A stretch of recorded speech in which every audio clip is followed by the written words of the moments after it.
La nuit, Guy de Maupassant. J'aime la nuit avec passion.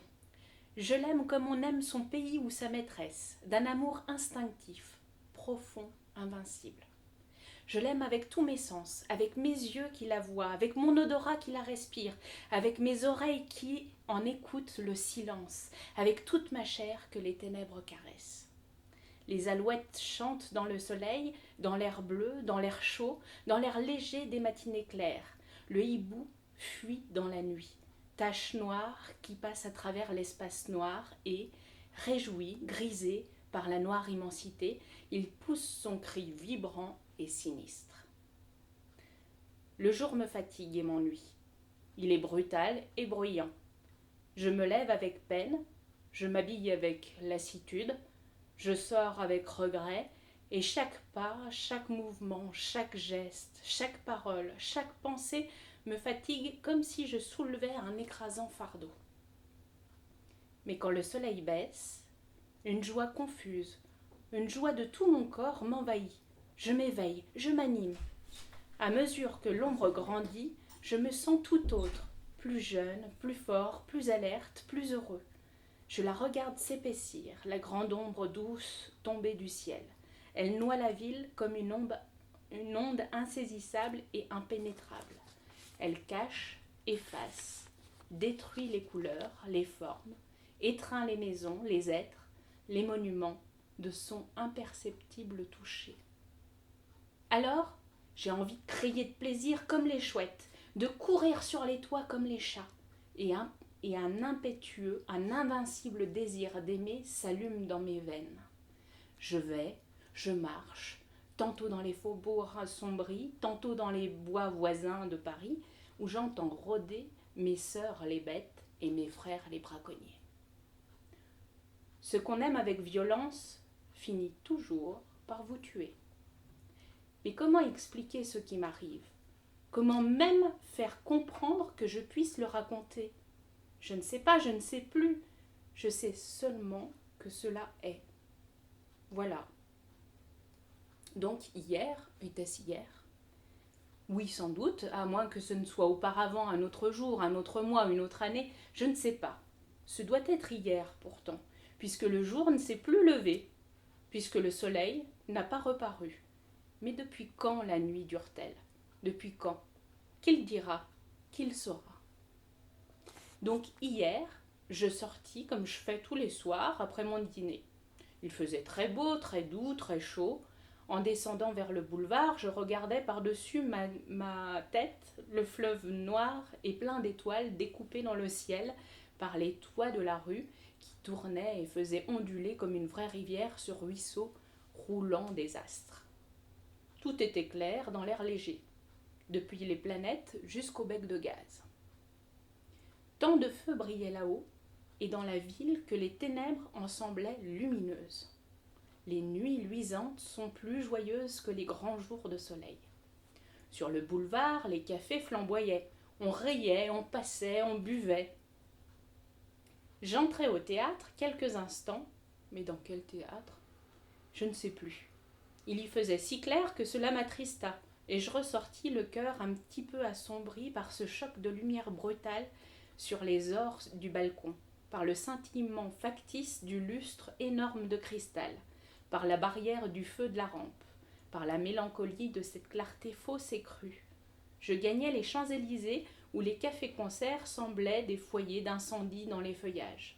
Les marronniers, frottés de lumière jaune, avaient l'air peint, un air d'arbre phosphorescent, et les globes électriques, pareils à des lunes éclatantes et pâles, à des œufs de lune tombés du ciel, à des perles monstrueuses, vivantes, faisant pâlir sous leur clarté nacrée, mystérieuse et royale, les filets de gaz, de vilains gaz sales, et les guirlandes de verre de couleur. Je m'arrêtai sous l'Arc de Triomphe pour regarder l'avenue, la longue et admirable avenue étoilée, allant vers Paris entre deux lignes de feu, et les astres.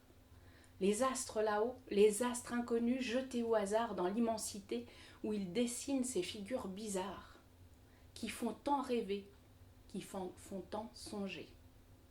J'entrai dans le bois de Boulogne et j'y restai longtemps, longtemps. Un frisson singulier m'avait saisi, une émotion imprévue et puissante, une exaltation de ma pensée qui touchait à la folie. Je marchais longtemps, longtemps, puis je revins. Quelle heure était-il quand je repassai sous l'Arc de Triomphe? Je ne sais pas. La ville s'endormait, et des nuages, de gros nuages noirs, s'étendaient lentement sur le ciel. Pour la première fois, je sentis qu'il allait arriver quelque chose d'étrange, de nouveau. Il me sembla qu'il faisait froid, que l'air s'épaississait, que la nuit, que ma nuit bien-aimée, et devenait lourde sur mon cœur. L'avenue était déserte maintenant. Seuls 2 sergents de ville se promenaient auprès de la station des fiacres, et sur la chaussée, à peine éclairée par les becs de gaz qui paraissaient mourants, une file de voitures, de légumes allait aux halles. Elles allaient lentement, chargées de carottes, de navets et de choux. Les conducteurs dormaient invisibles, les chevaux marchaient d'un pas égal, suivant la voiture précédente, sans bruit, sur le pavé de bois. Devant chaque lumière du trottoir, les carottes s'éclairaient en rouge, les navets s'éclairaient en blanc, les choux s'éclairaient en vert. Et elles passaient, l'une derrière l'autre, ces voitures rouges, d'un rouge de feu, blanches d'un blanc d'argent, vertes d'un vert d'émeraude. Je les suivis, puis je tournai par la rue Royale et revins sur les boulevards. Plus personne. Plus de café éclairé. Quelques attardés seulement qui se hâtaient. Je n'avais jamais vu Paris aussi mort, aussi désert. Je tirai ma montre, il était 2 heures. Une force me poussait, un besoin de marcher. J'allais donc jusqu'à Bastille. Là, je m'aperçus que je n'avais jamais vu une nuit si sombre, car je ne distinguais pas même la colonne de Juillet, dont le génie d'or était perdu dans l'impénétrable obscurité. Une voûte de nuages, épaisse comme l'immensité, avait noyé les étoiles et semblait s'abaisser sur la terre pour l'anéantir. Je revins. Il n'y avait plus personne autour de moi. Place du château d'eau. Pourtant, un ivrogne faillit me heurter, puis il disparut. J'entendis quelque temps un son pas inégal et sonore. J'allais, à la hauteur du faubourg Montmartre, un fiacre passa, descendant vers la Seine. Je l'appelai. Le cocher ne répondit pas. Une femme rôdait près de la rue Drouot. « Monsieur, écoutez donc !» Je hâtai le pas pour éviter sa main tendue. Puis plus rien. Sa petite lanterne flottait au ras du sol. Je lui demandai « Quelle heure est-il, mon brave ?» Il grogna. « Est-ce que je sais, j'ai pas de montre ?» Alors je m'aperçus tout à coup que les becs de gaz étaient éteints. Je sais qu'on les supprime de bonne heure, avant le jour, en cette saison par économie, mais le jour était encore loin, si loin de paraître. « Allons aux halles, pensai-je, là au moins je trouverai de la vie. » Je me mis en route, mais je n'y voyais même pas pour me conduire. J'avançais lentement, comme on fait dans un bois reconnaissant les rues en les comptant. Devant le Crédit Lyonnais, un chien grogna. Je tournai par la rue de Grammont. Je me perdis. J'errais, puis je reconnus la bourse aux grilles de fer qui l'entoure. Paris entier dormait d'un sommeil profond, effrayant. Au loin, pourtant, un fiacre roulait, un seul fiacre, celui peut-être qui avait passé devant moi tout à l'heure. Je cherchais à le joindre. Allant vers le bruit de ses roues, à travers les rues solitaires et noires, noires, noires, noires comme la mort. Je me perdis encore. Où étais-je? Quelle folie d'éteindre sitôt le gaz! Pas un passant, pas un attardé, pas un rôdeur, pas un miaulement de chat amoureux, rien!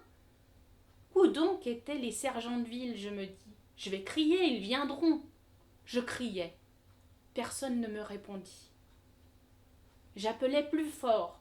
Ma voix s'envola, sans écho, faible, étouffée, écrasée par la nuit, par cette nuit impénétrable. Je hurlais « Au secours! Au secours! Au secours !» Mon appel désespéré resta sans réponse. Quelle heure était-il donc? Je tirai ma montre, mais je n'avais point d'allumette. J'écoutais le tic-tac léger de la petite mécanique avec une joie inconnue et bizarre. Elle me semblait vivre. J'étais moins seule. Quel mystère! Je me remis en marche, comme un aveugle, en tâtant les murs de ma canne, et je levais à tout moment les yeux vers le ciel, espérant que le jour allait enfin paraître. Mais l'espace était noir, tout noir, plus profondément noir que la ville. Quelle heure pouvait-il être? Je marchais, me semblait-il, depuis un temps infini. Mes jambes fléchissaient sous moi, ma poitrine haletait, et je souffrais de la faim horriblement. Je me décidai à sonner à la première porte cochère. Je tirai le bouton de cuivre et le timbre tinta dans la maison sonore. Il tinta étrangement, comme si ce bruit vibrant eût été seul dans cette maison. J'attendis. On ne répondit pas. On n'ouvrit point la porte. Je sonnai de nouveau, j'attendis encore, et rien. J'eus peur. Je courus à la demeure suivante, et 20 fois de suite je fis sonner la sonnerie dans le couloir obscur où devait dormir le concierge. Mais il ne s'éveilla pas, et j'allais plus loin, tirant de toutes mes forces les anneaux ou les boutons, heurtant de mes pieds, de ma canne et de mes mains les portes obstinément closes.